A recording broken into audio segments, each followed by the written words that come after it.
know what's actually strange? Tell someone you prefer winter over summer and watch their face. It's the same look you'd get if you said you enjoy doing your taxes for fun. There's this flicker of suspicion, like something went wrong somewhere in your development, and they're quietly trying to figure out where. But here's the thing. There are a lot of people on this planet who, the moment the temperature drops and the sky turns that flat, heavy grey, feel something that can only be described as relief. And the question worth asking is why? Because if you're one of those people, you've probably never been able to fully explain it. You just feel it. And everyone around you thinks you're a little odd because of it. Well, you're not. In fact, you might be one of the more self-aware people in the room. And by the end of this video, you'll understand exactly why your brain works this way and what it actually says about you. Here's a question to sit with for a second. When was the last time you felt genuinely relieved by bad weather? Not annoyed. Not inconvenienced. Relieved. If an answer came to mind instantly, you already know this isn't really about temperature at all. Let's start with something people don't say out loud enough. A lot of winter lovers aren't actually drawn to the cold. They're being repelled by the heat. And those are two completely different experiences. One is a preference. The other is a physical reality that gets dismissed as weakness when really it's just a nervous system doing exactly what it's designed to do. Real summer heat, not a warm bath, not a cozy blanket, is a genuine physiological stressor. Sweating through your clothes before 9 in the morning. Headaches that show up uninvited and refuse to leave. A specific kind of irritability that doesn't have a target but desperately needs one. Sleep that falls apart night after night. You wake up tangled in damp sheets, and somehow you're supposed to feel grateful that it's sunny outside. The light alone can feel like something drilling into your skull if you're even slightly sensitive to sensory input. Think about the last time you were at an outdoor event in peak summer heat. A wedding, a barbecue, a festival, and everyone around you looked relaxed while you were quietly calculating how soon you could leave without it being rude. That gap between how you're supposed to feel and how you actually feel is the entire story here. Now, summer people thrive in all of that. Genuinely good for them. But if you've spent every summer feeling overstimulated and quietly guilty about it, then the arrival of cold air isn't a mood shift. It's oxygen. But here's something most people have never heard of. You already know about seasonal depression in winter. Far fewer people know there's a reverse version, where heat and long daylight hours trigger real depressive and anxiety symptoms. The psychiatrist who first identified winter depression back in 1984 had already documented this summer version just 5 years later. It's less talked about, but it's just as real. And for the people who live through it, every summer isn't something to enjoy.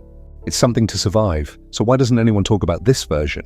Probably because admitting you dread sunshine sounds borderline absurd in a culture that treats summer as the default reward for surviving the rest of the year. But absurd or not, the symptoms don't care what's socially acceptable to say out loud. If any of this is hitting closer to home than you expected, stay with me because we're just getting started. Summer comes with a tax that nobody mentions out loud. Good weather apparently means your time no longer belongs to you. Rooftop parties land on your calendar without asking. Group trips get planned, and suddenly you're the difficult one for hesitating. There's an entire unspoken rule that sunshine equals obligation, and opting out feels almost irresponsible, like you're wasting something everyone else wants. Winter cancels all of that. The city quiets down, the invitations slow to a trickle, and your evenings stop being something other people schedule for you. For a certain kind of person, that's not a loss. That's the entire point of winter. And to be clear, this isn't about disliking people. Plenty of winter lovers are warm, social, deeply connected human beings. What they struggle with is the forced version of socializing, the kind that shows up uninvited, delivered by the season like junk mail you never signed up for. Winter is basically the unsubscribe button. You still go out. You just go out on your own terms. So is this just an introvert thing? Partly, but stay with me because it's actually more interesting than that. There's a well-known study from 2015 that found introverts consistently prefer quieter, more enclosed environments and were measurably happier in them. Winter does exactly this to an entire landscape. It closes things down. It narrows the visible world. It turns the volume down on everything. The constant sensory weight of simply existing in public just lifts. Here's the short version of the science behind it. People differ in how much environmental input their nervous system can absorb before it tips into strain. Summer maximizes that input. Winter reduces it. And for a lot of people, that reduction isn't deprivation. It's calibration. But I want to push past the introvert explanation because honestly, it's a little too neat. The real pattern is stranger and a lot more interesting. There's a whole group of winter lovers who aren't introverted at all. What they actually share is something else entirely, a very specific relationship with permission.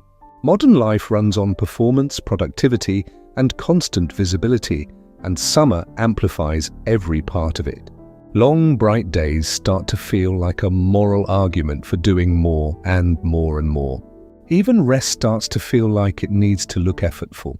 There's a quiet guilt that creeps in on a sunny Saturday, spent doing absolutely nothing because every hour of daylight feels borrowed from somewhere.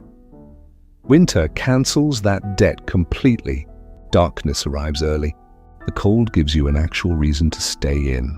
And the entire world quietly agrees that slowing down is finally acceptable. For people who are constantly hard on themselves, who struggle to rest without justifying it first, winter is the only season that hands them permission for free. Permission to simply exist as a human being instead of a productivity metric. And most people never consciously realize this about themselves, which is exactly why I just like the cold becomes their go-to explanation. But what's actually happening underneath is something closer to this. I feel less guilty about slowing down when the whole world looks like it's slowing down too. There's also something worth saying about beauty here, and this isn't a throwaway point. People who love winter often describe it in language that sounds almost meditative. The silence after fresh snowfall. The way sound itself seems to get absorbed into the air, that specific shade of blue-grey light right before it gets fully dark. If you've ever actually stopped to notice it, it's genuinely extraordinary.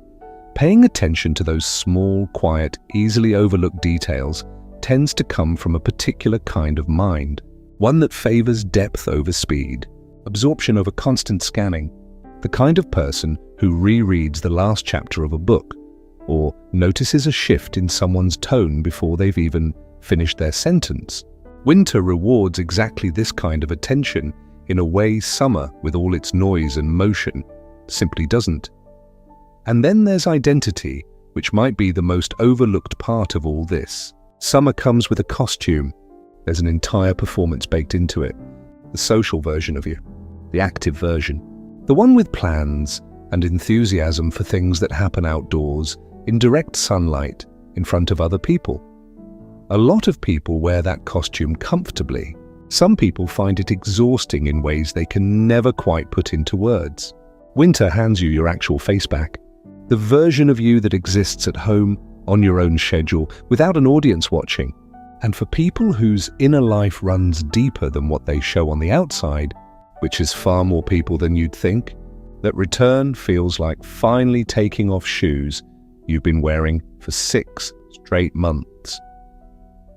None of this means summer people are somehow wrong or broken or missing something. Some nervous systems genuinely come alive under stimulation and warmth, and the culture we live in, especially in the West, has historically been built around exactly that experience, which is part of the reason winter lovers often walk through life feeling slightly out of step with everyone else. If you've made it this far in the video, I bet you already know exactly what I'm talking about. And I'm not saying that to some imagined audience out there. If this has felt less like new information and more like recognition, then welcome. People who love winter aren't sad, isolated, or hiding from the world. A lot of them have simply spent years living inside environments built for someone else's nervous system, someone else's social appetite, and someone else's definition of a good time.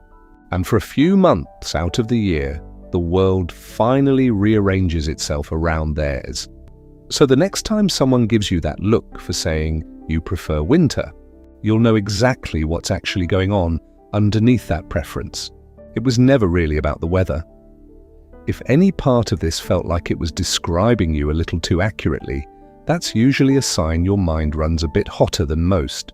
It notices more, processes longer, and doesn't switch off as easily, which often means sleep is harder than it should be. Focus comes and goes, and rest never quite feels like rest. If that sounds familiar, there's something for you in the description.